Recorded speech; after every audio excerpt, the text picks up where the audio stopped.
اللهم بارك على محمد وعلى آل محمد كما باركت على إبراهيم وعلى آل إبراهيم إنك حميد مجيد.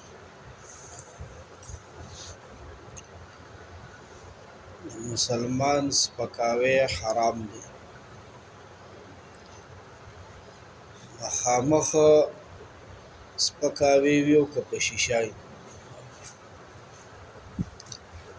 مسلمان دو قسمه تذلیل، تحقیر او سپکاوی دی. یو په شیشه او بل مخامخ. دوړو طریقو سره مسلمان شرمول، سپکول حرام دی. سورة همزه اولنی آیت تے وقال الله تعالی، اللہ پاک ویلی دی اعوذ باللہ من الشیطان الرجیم ویل لکل همزة لمزة. ویل دے ویل د هر هغه کس لپاره چې په شیشه د مسلمان سپکاوی کوي، عیبونه لټوي. لمزه مخامخ مسلمان شرمای، تذلیل کوي، سپکاوی کوي. الله پاک د هر هغه بنده دپاره د ویل اعلان وکړو چې مخامخ څوک شرمای یا په شیشای تذلیل کوي او سپکاوی کوي. دا دوه کارونه چې پچا کی الله پاک فرمایي هغه دپاره مې ویل تیار کړی دی. ویل څه شی دی؟ دوزخ کې یو ځان لا کنده ده، یو ګړنګ دی. هغه کنده کې داسې شدید ترین عذاب دی چې باقی جهنم او شواروس کې اویا ځل الله پاک سره د دغې کندې د عذاب نه پناه غواړي.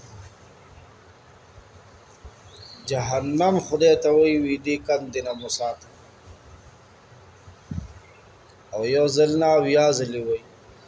خپله تاسو لږ په دماغ مونږ او تاسو بوج واچو چې باقي دوزخ ته نه پناه غواړي چې دا به څنګه کندې. الله دې ما او تاسو ساتي. هغې کې یو لړم د خچر عمره دی. خچر د دې اس نه وړوکی او د خر نه لوی څاروی دی. او د دنیا د لړم خو یو لشی کړه. الله دې د دنیا د لړم نه مو ساتي. د دغه لړم اویا لشي دي، او د دنیا د لړم خدای خبر څو لشي دي. 3 4 5 6 د اویا لشي دي، او په هر لشه کې اویا بند دي، او په یو بند کې یو چاټی زهر. او دا نهر دي دا لړمانان، او د دې سړي په انتظار دي چې کوم سړی په شیشه د چا سپکاوی کوي او مخامخ په چا بریک نه نیسي، سپکاوی کوي. همزه ځینې مفسرینو خو د همزه او لمزه یو معنا کړې ده. بس هغه چاته وایي چې هغه په شیشه د خلکو بس د عیبونه را بار کوي. د مچرور دی او په خوږ ځای کیني. او ځینې مفسرین وایي چې دې کې لمزه او همزه د دې په معنو کې فرق شته. همزه هغه چاته وایي چې په شیشه عیبونه د خلکو بیانوي چې ورته غیبت وایي او غیبت خو د خپل مړ ورور غوښه خوراک دی.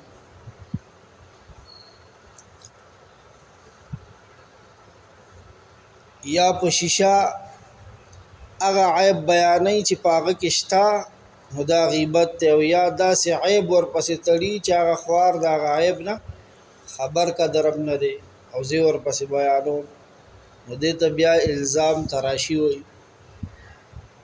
دواړه حرام پکې شته او زه په شیشه بیانوم، شته پکې سیبه دا غیبت ته حرام، د مړ ورور غوښه خوراک دی. او بیا یاد وساتئ په دې ټکي خو به ځینې ملګري خفه شي، په خفګان زړه ته مه اچوئ، هر کس ځان ته وګورو. د کتابونو لیکلي دي یو د عام مسلمان غیبت دی، یعنی د عام مسلمان هغه عیب چې پکې شته بیانول دي، وی دا د مړ ورور غوښه خوراک دی. او یو د اهل علمو د عالمانو غیبت کول دي، عالم دی یو عیب پکې شته، بې عیبه صرف او صرف څوک دی؟ الله. عیب دی ورکې عالم او هغه زه په شیشه بل ته بیانوم، دام غیبت دی او د مړ ورور غوښه خوراک دی. خو د عام مسلمان او د عالم په غوښه خوراک کې فرق دا دی چې د عالم غوښه خوراک غوښه زهریله ده، دا سړی په ټکي وجني، مونږ خو نه وجلو، مونږ خو بلا غیبت کوو د علماو. نه، مرګ په دوه قسمه دی، یو جسمانی مرګ دی چې سړی رو پرړېږي او لتې وټکوي یار وي زهر یې وخوړه مړ شو وپړسېدو، او یو روحاني مرګ دی، اړې تور شي، د څه نه تور شي؟ د نیک عمل نه، نیکۍ نه اړه تور شي.